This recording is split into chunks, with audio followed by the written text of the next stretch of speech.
Nina Drama versus MMA Guru. We're going to talk about it. There's a couple of dynamics that I would like to speak on with this. It is this: the base versus the degenerates, or the media plants. And in the other side of this is the traditional media versus the YouTube space of the MMA community.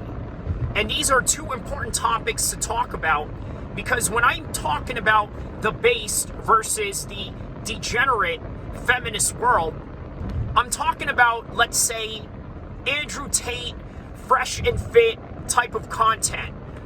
You look at that content, right? Fresh and fit. What type of scenario do they have going on? They usually have a bunch of feminist women debate a whole bunch of topics regarding masculinity and traditional roles in modern society. And as a result of that, what you have is sort of this divide in the world right now. And we're seeing it play out in the middle of the MMA Guru versus the Nina Drama beef. That is what we have going on. Why is it that we are seeing this play out right now? Well, MMA Guru, for all the credit that we can give the man, he's giving people like me, he's giving people like No Chill MMA, he's giving people like MMA Joey, Tracy, Lucas MMA, all these guys. He's giving every single one of us an amazing opportunity to be part of a sport that we all love. Now, granted, there are some people that have competed in the sport, such as myself. There are people that have trained in the sport and still do. I'm that person as well, even though I don't compete actively. So I understand the sport from a technical aspect, also from the business aspects of the promotion, believe it or not, because of the likes of MMA Guru or MMA Joey. This is a very important media type of content that we need in the world of MMA to balance things out. Now, as somebody who has been to college, has gone through and got a journalism and public relations and communications media degree, you got to think to yourself, the way that MMA Guru and MMA Joey and these guys are going about it, they're giving everybody opportunities. Because even if you have, let's say, credentialed merits to journalism, it's not a guarantee that you're going to get a job at MMA fighting. And you know what? Even if you got a job at MMA fighting or MMA junkie, there is no guarantee that you're going to make more than the YouTuber. In fact, people like MMA Guru make more than the YouTubers.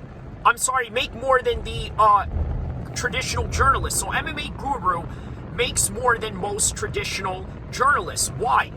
Because they work for a company. They have to pay overhead costs in order for them to get that lighting, in order to get that studio, in order to get all of these things perfected, right? You look at Ariel Helwani right now, he's sort of working independent aside from getting a Yahoo deal, but in reality, he doesn't have the backing of MMA fighting or Vox Media to get him set up with his lights, with his studio, with his desk, and all of these props that they have going on. They can't do that.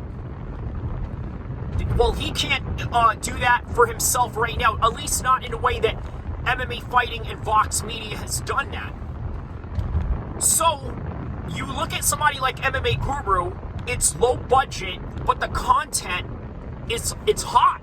Let's just be honest about it. Whether you like him or not, and me personally, there's a lot of things that I disagree with MMA Guru on, but in this particular case, I'm sorry to say, but he's absolutely correct when it comes to this situation right here. You want to know why? Understand this. Nina Drama is somebody that is used to having this Los Angeles-style transactional relationship. And what exactly do I mean by that? A transactional relationship meaning that, what can you do for me? Can you get me on this particular channel? Can you get me on with the UFC? Can you get me Sean Strickland interviews? Can you get me to Orange County to shoot and film Sean Strickland shooting guns in the middle of some random desert range in Palm Springs or whatever part of Southern California Sean Strickland decides to delve his little hobbies in. And Nina Drama wants to get a part of that, so she gets it. Why? Because she's traditional media, she's transactional in her relationships, and I can go on and probably accuse her of doing nefarious things in order to get to the position that she's at. She is literally what you call an industry plant. And that is the battle that is going on right now. Now, here's the thing that you got to understand about Nina Drama, right? She fires back at MMA Guru, saying to MMA Guru, you know what it is that I do? I use my assets, right? She literally mentioned this and said this flat out, that she uses her assets. And you know exactly what I'm talking about, because I'm not talking about her portfolio in her business transactions or her past and future endeavors she has going on when it comes to investments, whether that would be crypto or regular paper money. That's not what I'm talking about. So you know exactly what I mean by assets. And again, not talking about any properties she owns or anything like that, because that's actually the real definition of an asset. But either way, she admits that. So let's talk about that. Is it right for you to use your looks in order to get to where you need to get to? Well, it goes beyond just using looks. You see, males, for the most part, they use your looks to a certain extent. If you are a decent looking guy, or if you are what some people would consider, let's say, even a pretty boy, right? Let's just be honest. A lot of people are going to want to hang out with you. They want to kick it with you. They want to be seen around you. Probably because, I don't know, you attract positive attention. Perhaps maybe it's because you, well, there could be multiple reasons. We would have to delve into psychology and try to understand why certain people are the way they are and why they hang out with certain people for that. But that's a whole different dynamic in terms of relationship psychology, right? So we're not going to delve into that, but you kind of see where this is going, right? Well, look, men and women use their looks a completely different way, right? A completely different way.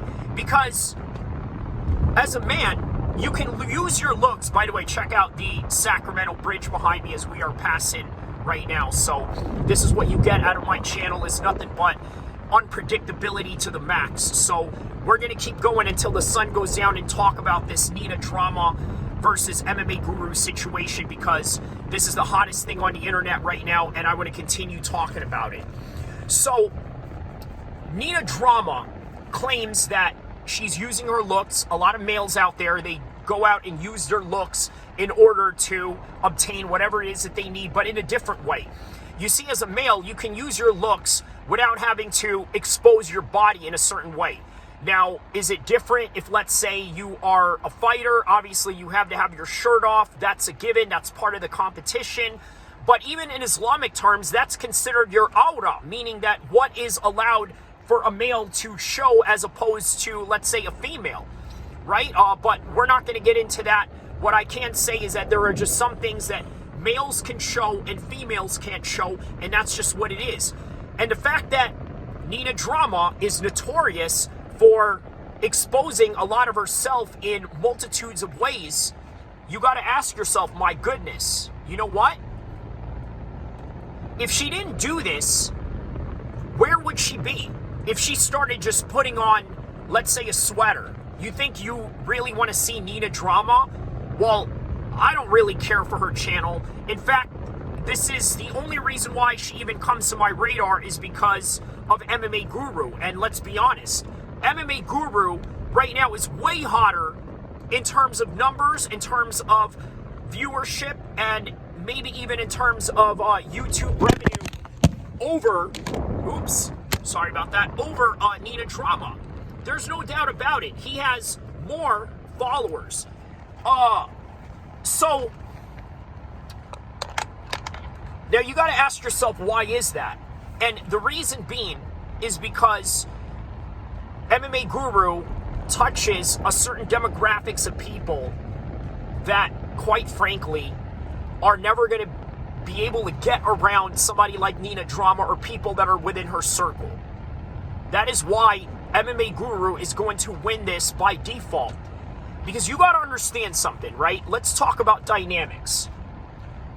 There are more losers than there are winners in the world.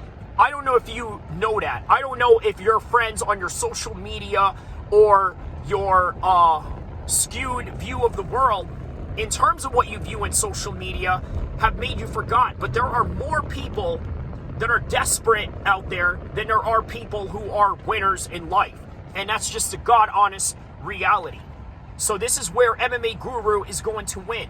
Nina is an industry plant. On top of that, she doesn't really do anything in terms of real MMA content.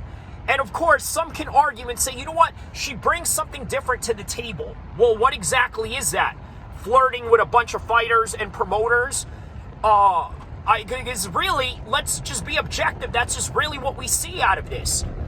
And you're talking to a guy that disagrees with a lot of aspects that MMA Guru gets into. I really disagree with his worldview. I disagree with the way that he looks at the world.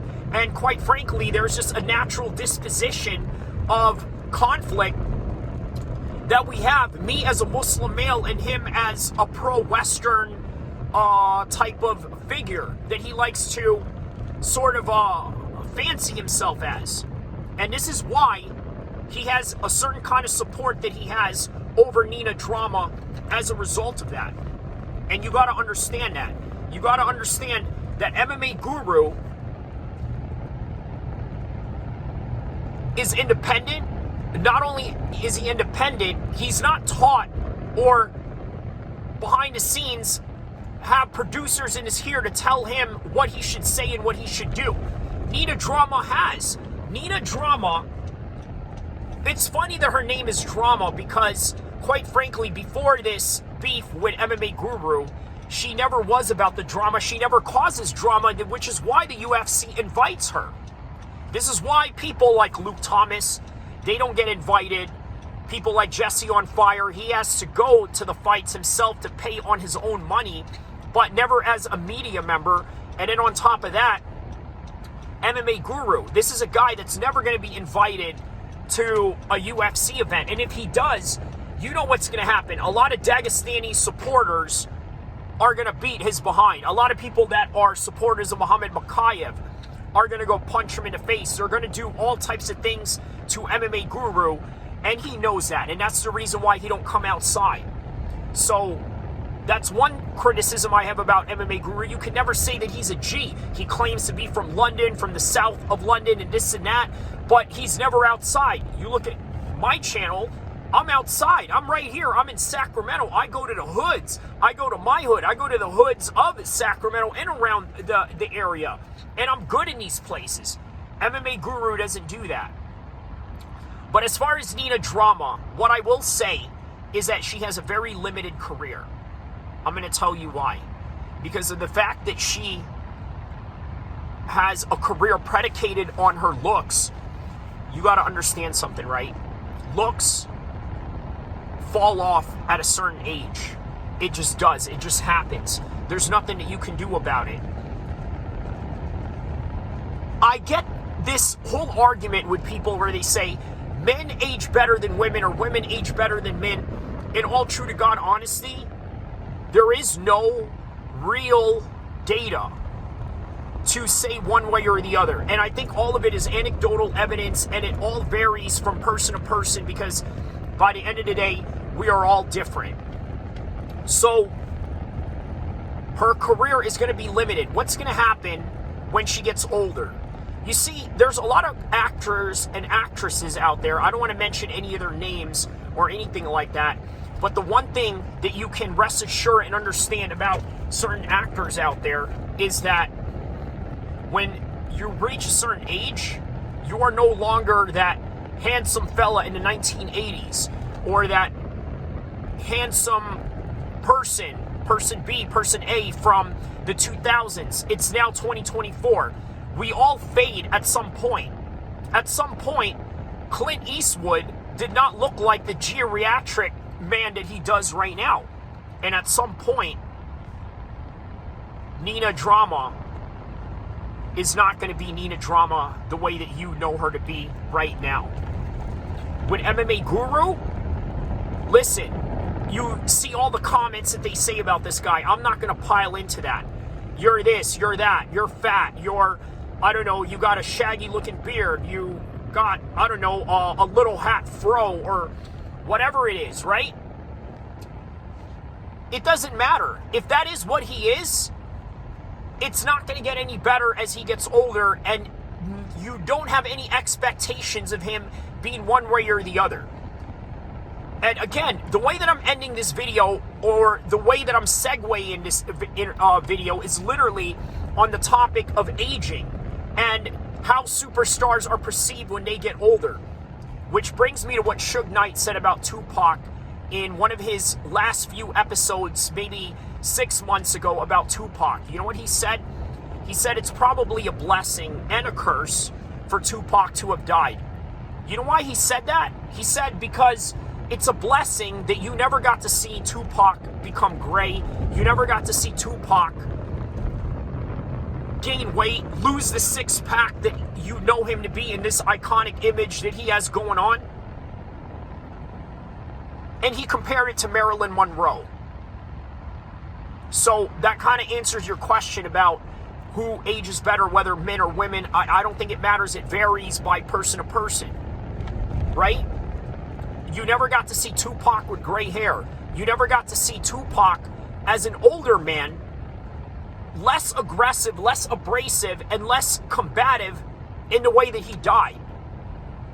You never got to see that, because in every gangster's life, at some point, man, you become a lot more calm, a lot more subtle, maybe even a lot more domesticated at some point, because you can't be an animal forever.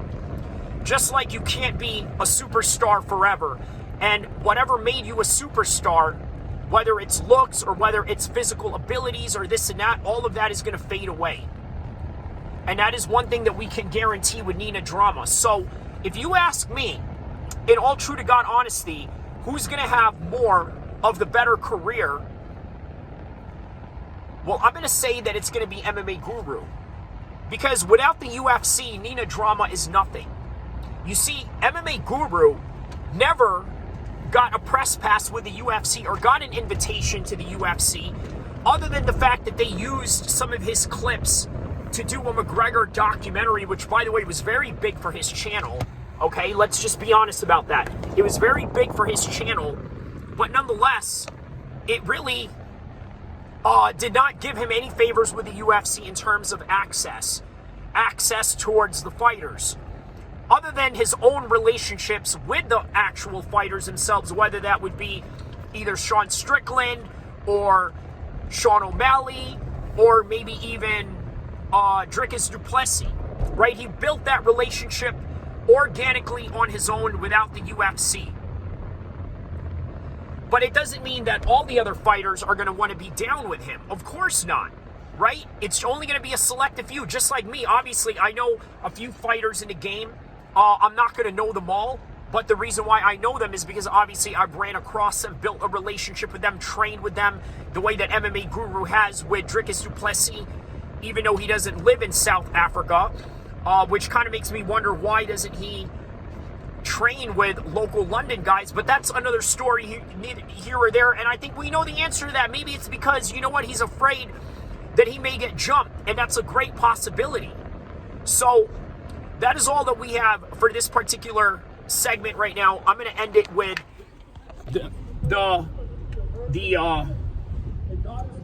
there it is, Old Sack. I always love driving here, and I wanted to share this with you guys at the end of the video.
like and subscribe, yeah?